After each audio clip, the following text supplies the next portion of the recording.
What's up, everybody? I got the daily in here today because it's just running pretty terribly.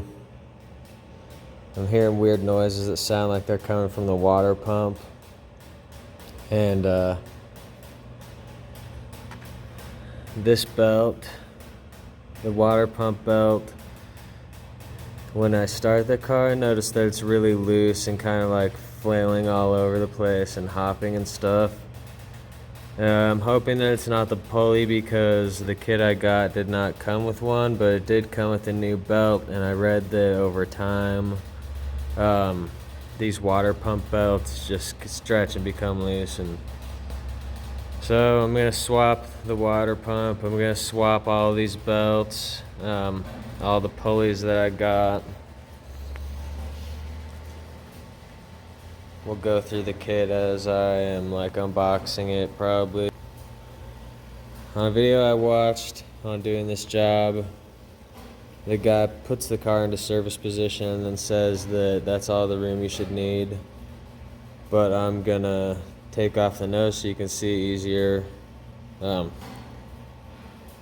If anyone could do that, you should definitely post a video of it or something. I tried putting it in service position and there was no way in hell I was gonna be able to get my hands back in there and be able to work on everything I need to and get the tools in at the right angle. So I ended up going the hard route and just taking out the radiator when I should have probably taken out the whole radiator support, but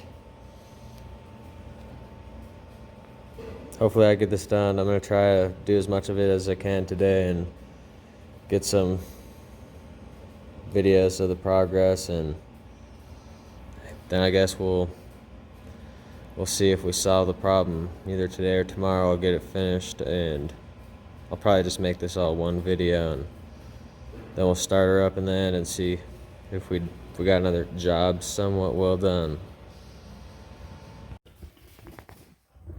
Alright.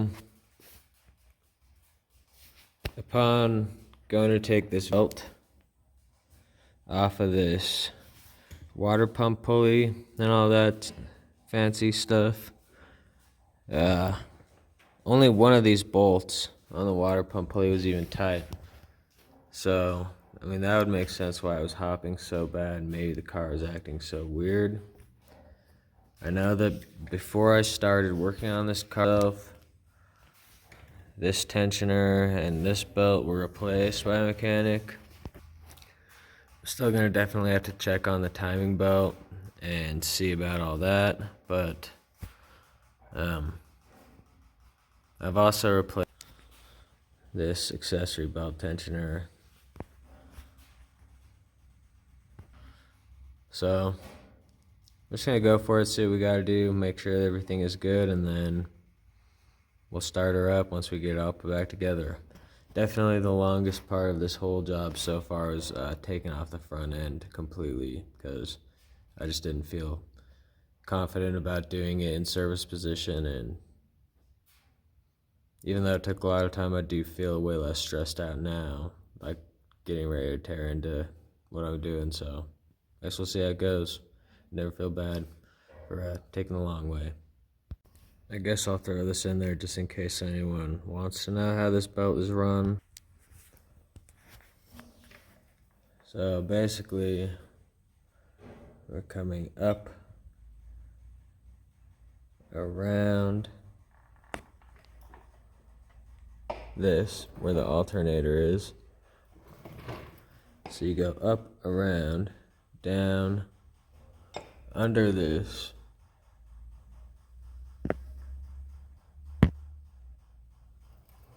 right over this back one,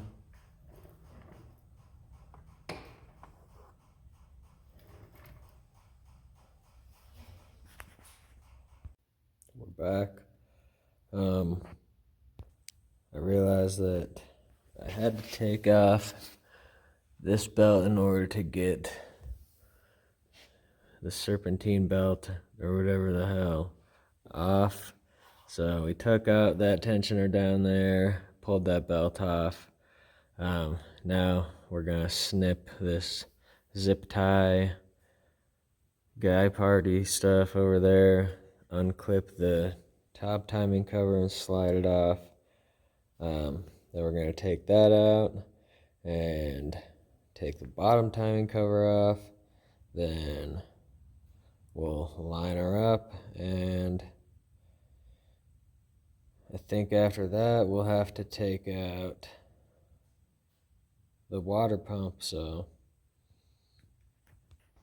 hopefully we can get at least those things in there today, and then probably save all of the buttoning up and putting it back together for the most part for tomorrow, so I don't break anything while I'm doing it.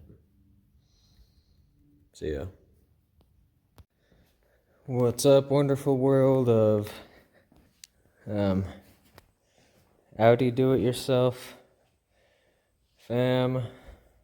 We got the timing belt on, we got the water pump changed, we got the nose back together mostly, got the coolant in her. It's a pretty pain in the ass job, but I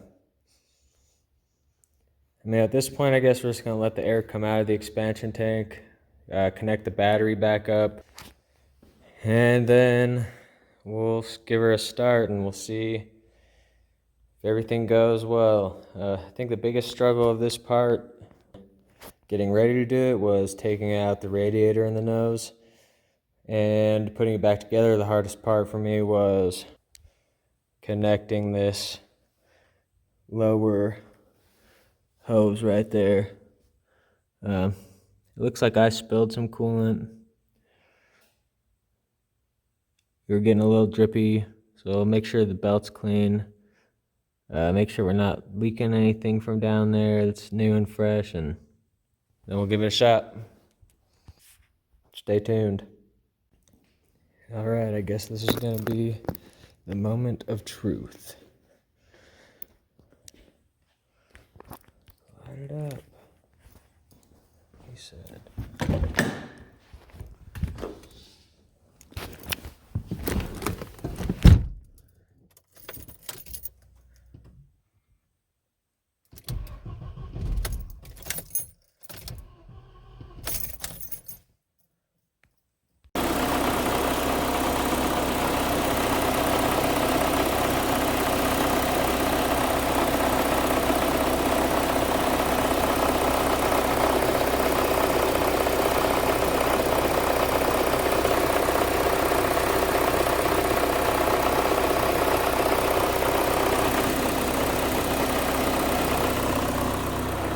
Well, luckily I figured out what the problem was before I caused any serious damage, but that could have easily been done right there, so I always double, triple, quadruple check.